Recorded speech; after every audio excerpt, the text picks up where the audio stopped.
Good morning, baseball whale lifers. How you all doing? And guess what? It's only Babe Ruth days away to opening day. Yes, 3 days to opening day.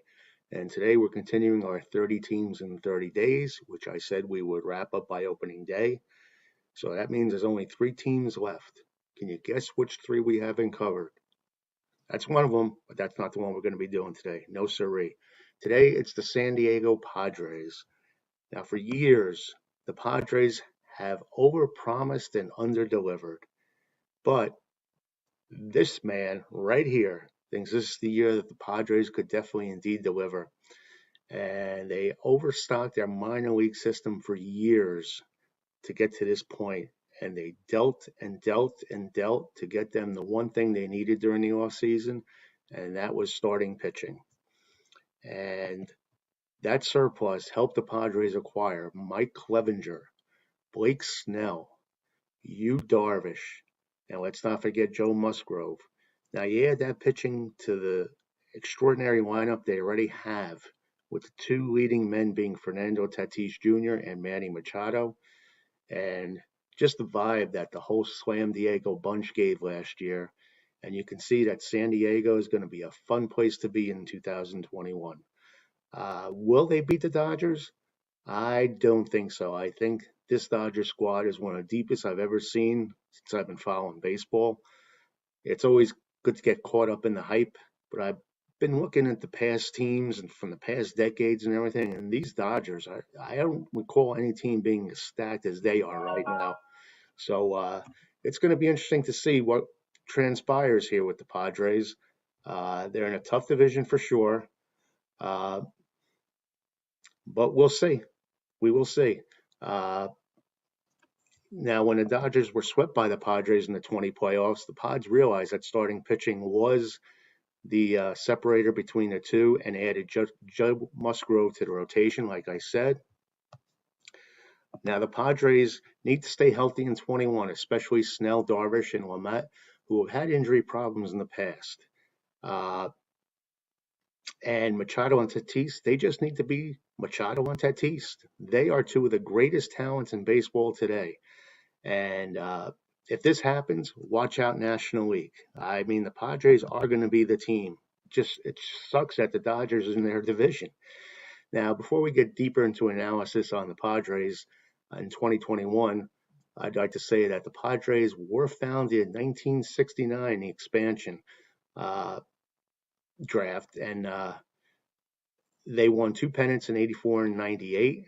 84, they lost the World Series to that miraculous Detroit Tiger team, which just steamrolled everybody. And then 98, they ran into another buzzsaw, the Yankees, and they lost in the World Series both years. They gave the San Diego fans a good ride then, but since 2000 up to 2020, I should say, the Padres have only had 15 winning seasons, and that's not too good. So there's been a lot of low points in the Padres, and they've been more or less a boring, nondescript team until the last few years. And they're one of two teams which do not share the market with another team. So a sports team in the four major sports. So this is the year the Padres should basically take over San Diego and run the joint. Oakland's the other team, but I think Oakland's more or less involved in the San Diego area. So, but San Diego has that whole lower part of San Diego to themselves in the sports world. And if they have a good team, they can capture the imagination and just run with it. Uh, they are the only franchise in Major League Baseball not to have a no hitter, having gone 8,020 games without a no hitter. I remember when the Mets used to be that way back in the day until Johan Santana pitched that no hitter before instant replay came in. So the Padres are the only team, and that's a long way to go. And with the way pitching goes these days, everything's going to have to go right for the Padres to pitch a no hitter. And that is the major league record, going that long without a no hitter. Some other tidbits about the Padres. Tony Gwynn, Mr. Padre. He was the big man in the 80s and the 90s, and he is beloved to this day. And when they moved into their current stadium, Petco Park in 2004, it became a pitcher's park. But it hasn't been as bad as people thought. But still, pitching is the way to go in that ballpark. And it looks like the Padres are taking that cue and going with good starting pitching and good bullpen. And the swinging friar was prominent in the early days of the Padres, but it's no longer the primary logo, but it remains a mascot of the team and is now utilized as an alternate logo on the uniform sleeve. Now, the club announced in January 2019 that the original bold and the brown and gold colors would return for the 2020 season. The Swinging Friar is currently the mascot of the team. Now, some have confused the famous San Diego chicken as the mascot, and he was always my favorite. No matter what, he brought a smile to my face when he would imitate players and get under the goat of Tommy Lasorda. He was just fun, but he never was the official mascot of the Padres, but he does make appearances at San Diego sporting events. But again, he's never been the official mascot of the Padres. Now we're going to delve into the starting lineup for the Padres in 2021, and it's a good one. Trent Grisham will be the leadoff hitter, batting in the first spot and playing center field. Fernando Tatis Jr., probably the most electric player in baseball there is today. He'll be the shortstop, batting second. And what a better player to back him up than Manny Machado in the third hole. That's going to be quite a 2-3 combo. Manny will be the shortstop. Eric Hosmer, they're looking for big things finally from Eric. He'll be at first base. Tommy Pham in left. Will Myers in right. Will Myers is another one. They're looking for a little bit more than what he's produced. He had a lot of potential, and I think he needs to come through. He'll be in right field. Jake Cronenworth at second base, and Victor Caratini is the catcher. The bench has a few prominent names. Remember Jerickson Profar? He was another hyped up prospect. Now hopefully he'll rediscover himself in San Diego, and we'll see what goes on there. And Jorge Mateo is not a bad outfielder infielder. He'll be a prominent role on the bench. Now the starting pitching, that's where the Padres are going to be huge. Huge, I tell you, huge. Yu Darvish is going to be the right-hander leading the way. And he finally got back on track last year, and he was the Yu that everyone expected him to be every year. He was a Cy Young Award candidate. Blake Snell. Blake, I heard they're going to give him free rein and let him wing it out for the Padres this year. So we'll see how that goes. Joe Musgrove will be the third man. They got him in a trade. Chris Paddock, so much potential. And I liked what I saw of him last year. He'll be the fourth starter. And Adrian Morjan will be the lefty, and he'll be the fifth starter, it looks like, coming for the Padres.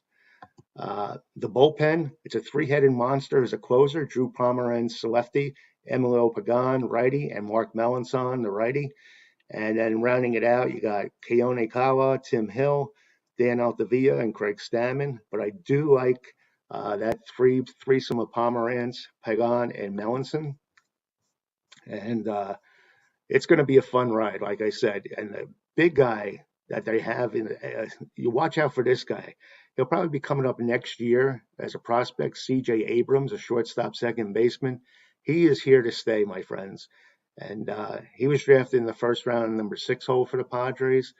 And he's a big prospect. Another guy, center fielder, right fielder, Robert Hassell, the third. He'll be looked upon.